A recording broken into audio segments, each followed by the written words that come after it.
I'll bet that most of you watching this video already tried to play Victoria 2.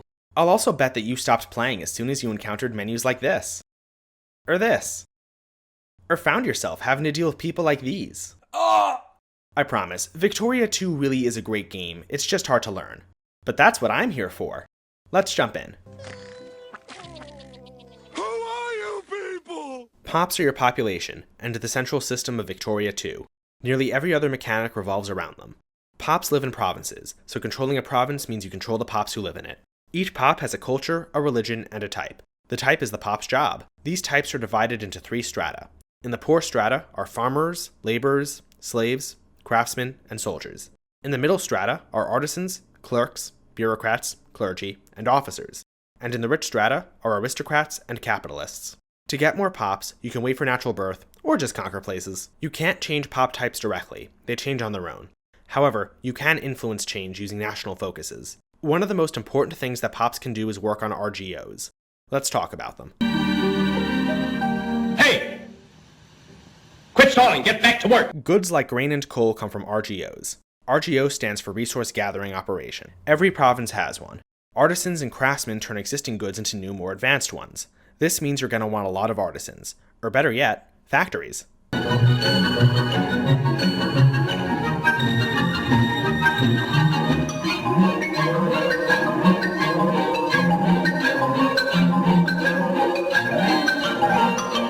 Artisans are great and all, but can they do this? Of course not. If you really want to unleash your nation's productive potential, you'll need factories. There are 2 ways to build factories, either with the government or free market. To build through the government, you manually go to the build screen and build a factory in the state of your choosing. To build factories via the free market, you don't do anything. Capitalists in your country will build factories on their own. If a factory does well, the investing capitalist will also do well and build more factories. But the free market's vicious. Only the strong survive. If the factory does poorly, the investing capitalist will go out of business and demote to a different pop type. Once a factory is built, it'll need to be staffed. Craftsmen are the main staff of a factory. They produce its goods, while clerks work to make craftsmen more efficient. Ideally, the factory will be staffed with 20% clerks and 80% craftsmen. But what if you want your factories to make cool things like tanks and airplanes? For that, you need technology. So is it any wonder people are afraid of technology? Technology! Technology in Victoria 2 isn't too different from other games. Clerks, clergy, and your national literacy rate give you research points. Select the tech you want, and all of your research points will be spent on it. As soon as enough have been spent, the tech is yours. Most technologies also come with inventions that are unlocked randomly after the tech has been researched. Some inventions can be gained faster by researching more technologies. This has all been straightforward. Let's change the subject to something the complete opposite of straightforward. We will make America great again! Don't you just love politics?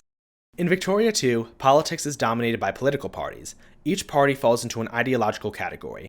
The categories are conservative, liberal, socialist, reactionary, anarcho-liberal, fascist, and communist.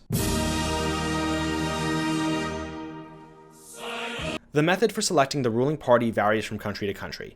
They can be appointed by the player in case of a monarchy, elected by the pops in a republic, or even become permanently in power through violent revolution. Each party has its own party issues. Regardless of how they came to power, the ruling party's party issues immediately come into effect. Every party, regardless of category, has a unique combination of these issues. The party issues and positions on them are as follows. Trade policy, which determines how large your tariffs are.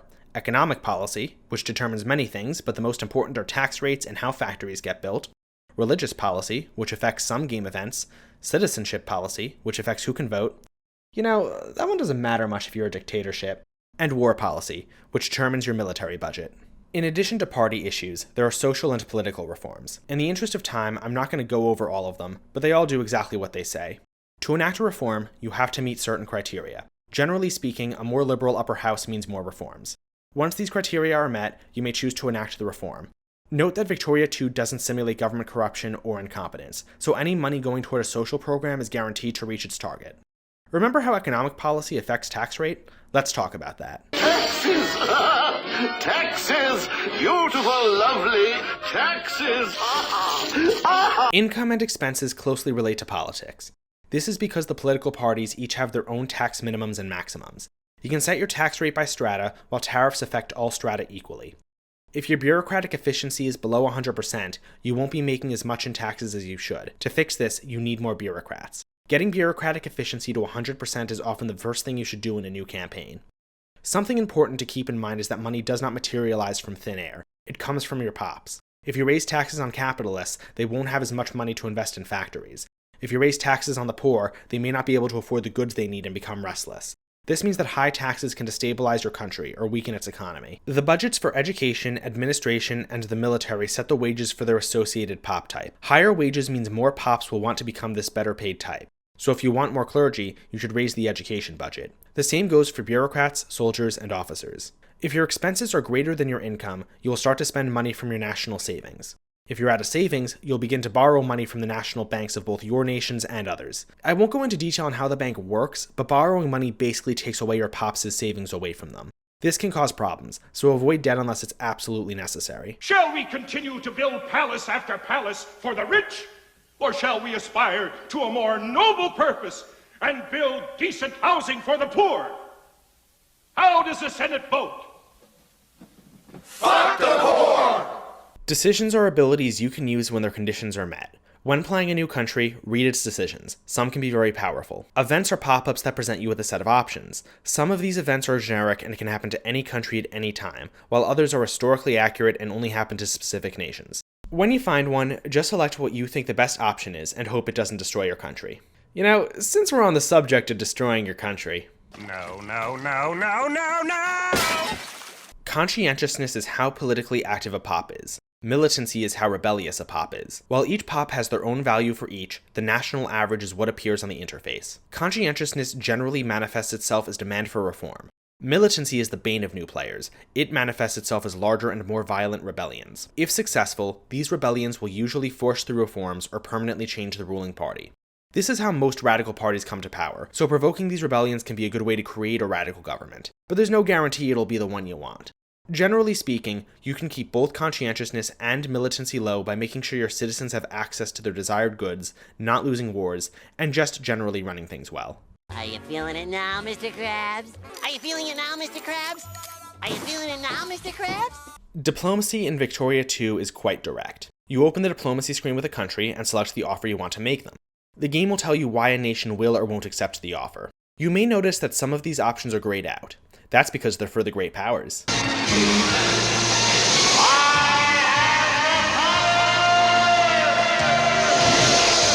Every nation has 3 scores: prestige, military, and industrial. These are totaled into an overall score. The nations with the 8 highest overall scores are the great powers. The nations with the next 8 highest scores are the secondary powers. I don't care about the secondary powers, and neither should you. Each great power gets to have their own sphere of influence. A sphere of influence is a group of nations who, willingly or not, are strongly associated with a great power. Nations in a sphere of influence will not ally themselves with nations outside of their sphere. In addition, the great power in charge of the sphere gets first pick on all goods produced in the sphere. To add a nation to your sphere of influence, you need to generate influence points in it. Great powers generate these points in target countries over time in proportion to how close and powerful they are relative to the target. Influencing multiple nations at once will slow how quickly you generate points, but it's usually worth doing. When a nation has accumulated 50 of your influence points, you can spend them to raise its opinion of you. Once the opinion reaches friendly, you can spend 100 influence points to add that country to your sphere of influence. But what if someone doesn't want to join your sphere? Or even worse, another great power is trying to steal them from you. That's what the military is for.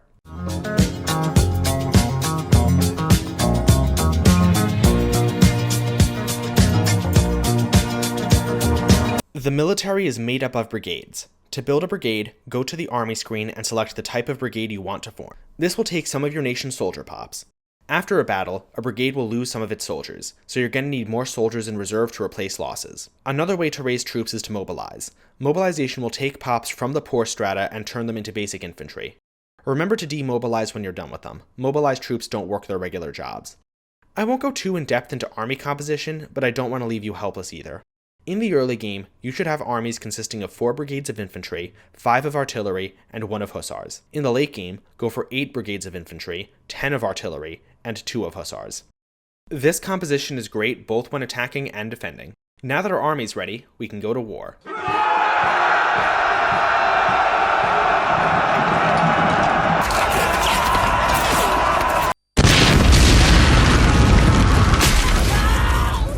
want to go to war now? Hold up, we live in a civilized age. You can't just invade your neighbor's lands, break his things, and run off with his women. That's barbaric. You can only invade his lands, break his things, and run off with his women when you have a legal reason to do so. Does this reason have to be true? That's not gonna matter when you're marching through Paris. To go to war in Victoria II, you must have a valid cause for war, or casus belli. There are many ways to get casus belli, but the most reliable is just to click the Justify War button on the target country's diplomacy screen, selecting your desired casus belli, and waiting. Since wars in Victoria II are partially legal affairs, make sure you understand the casus belli you're using. Don't make the mistake of going to war for land, only to find out that your prize for winning is to humiliate Luxembourg. When war is declared, both sides' allies will choose whether or not they want to join. Having an army stand in an enemy province for long enough will capture it. If armies from opposing sides are in the same province, a battle will begin.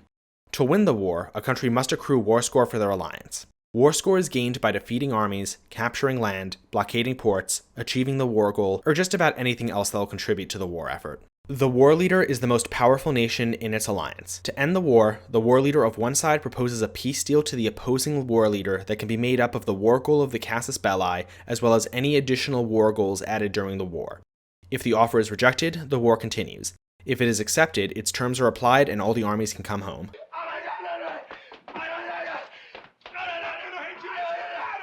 I'm hysterical. I'm having hysterics. I'm hysterical.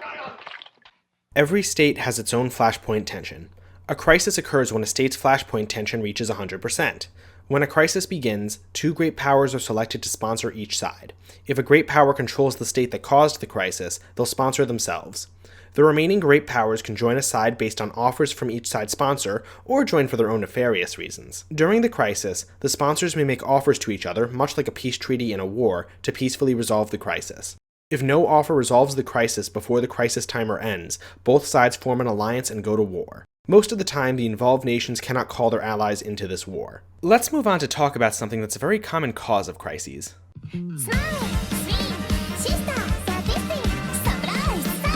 Scrabble for Africa! Some states begin unclaimed. Most of these states are in Africa, but there are unclaimed states to be found all over the world. To colonize an unclaimed state, you must 1. Be a great or secondary power, 2. Have colonial power available to spend, and 3. Either have existing territory adjacent to the unclaimed state, or the state must be coastal and within your colonial range. If these terms are met, you can select the state and spend your colonial power to begin colonization. After a certain amount of time, the state becomes part of your nation. You can get more colonial power by increasing the size of your navy.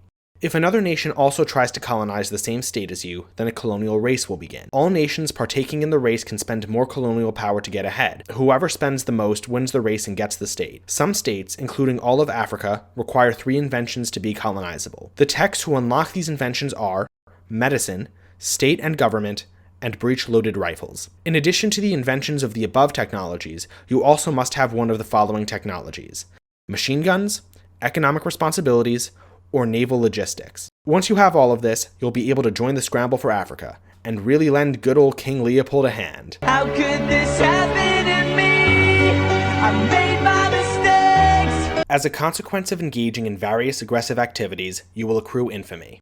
If your infamy exceeds 25, all nations get a free casus belli against you and are extremely likely to use it. Your allies will almost never assist you in this war. This means reaching 25 infamy is practically a death sentence. The best way to lower infamy is simply by waiting peacefully and not doing anything aggressive, or by releasing nations, which can be done in the politics screen. Alright, I think we did it. We just covered the last important mechanic in Victoria II. Congrats on that. This last part of the video will be dedicated to giving an overview of most important countries, and Belgium, as well as highlighting which of these countries are good for new players.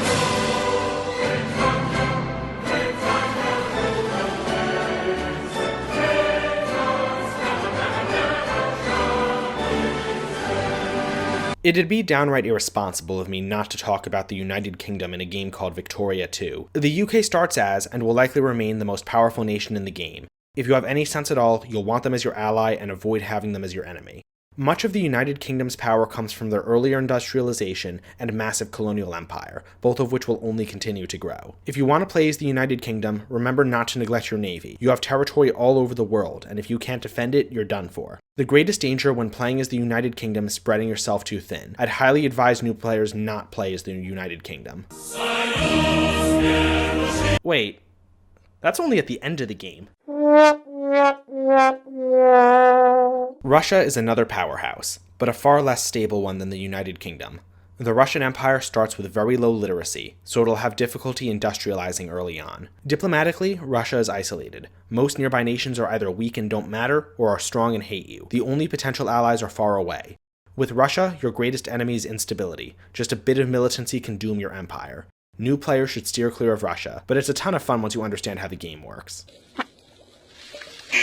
I surrender! France is an interesting country. It has some colonies, but you wouldn't call it a colonial power. It has a strong army, but Prussia really takes the crown for military might. It has some early industry, but it's outshined even by Belgium for starting industrialization. This lack of specialization means you can take France in any direction you want. You can industrialize like mad, you can conquer Belgium and the Prussian Rhineland, or even expand your colonial empire. France is not a bad country for new players. It's all about potential. Play it right and you just might make Napoleon proud. No, not that one. Much better.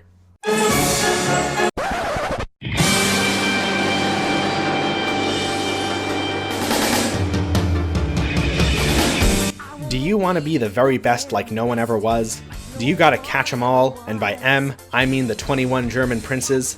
Then ready your Prussia ball, sphere, of influence, and get ready to make Professor Bismarck proud. To begin, pick Prussia as your starter Pokemon. The first thing you need to do is challenge your rival trainer Austria to a Pokemon battle. If you've unlocked nationalism and imperialism, you'll be able to use Admit Hegemony. When you win the battle, Austria will give you all of his North German type Pokemon, which will give you what you need to evolve your Prussia into the North German Confederation. After beating Austria, you'll also have all of the South German type Pokemon in your sphere, all except one. You still need the legendary Pokemon Alsace-Lorraine. When you're ready, challenge France to a Pokemon battle, using Prussia's most powerful attack, War of Unification. When you win, you're ready to achieve your final evolution, Germany. Well, that was fun. Anyway, if you're playing as a country that has to interact with Prussia, know that it hits far above its weight militarily. This can get even worse when you find out Prussia often allies itself with the United Kingdom. For new players looking to learn about military and war, or who just want to roleplay as Bismarck, Prussia is the country for you. Belgium? Belgium? What's a Belgium? Oh, you mean the Southern Netherlands. Much better. No. England. No! You can think of Belgium as the little nation that could. Its population is small, and its RGOs are only slightly above average. The one thing Belgium does have going for it is its industry. It starts with a bunch of factories, and will continue to grow from there. Belgium is great for new players, especially those who want to learn about industrialization and economics. All you need to do is ally yourself with the United Kingdom for protection, and you're safe to play with your economy to your heart's content. America. If you study any amount of US history, the term manifest destiny is almost guaranteed to come up. Well, in 1836, the United States is at the peak of manifest destiny.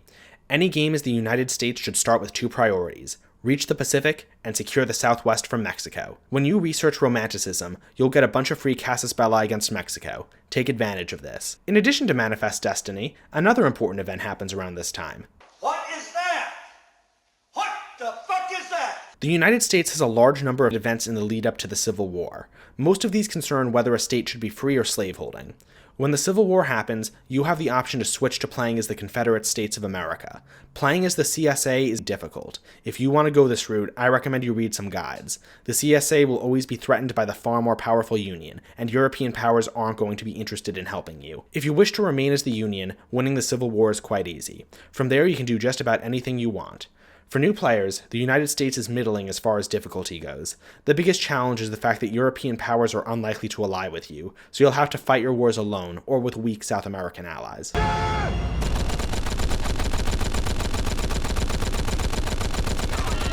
As your local weeboo can tell you, this is around the time Japan was beginning something called the Meiji Restoration. In brief, Japan was transitioning from a feudal state into an industrial power, and replacing the existing military dictatorship with an emperor and highly influential cabinet. This means that Japan is a great country for learning how to play as a primitive nation with. Yeah, the game calls them that. I made this video to be the one I wish I had when I was learning Victoria. If you still have any questions, just ask in the comments. I'll get back to you pretty quick. If you know anyone who wants to try or is having difficulty learning Victoria, I encourage you to share this video with them. I hope you enjoy playing and learning from Victoria as much as I do. Thanks for watching. I'm leaving on a jet plane, don't know know when I'll be back again. Oh babe, I hate to go.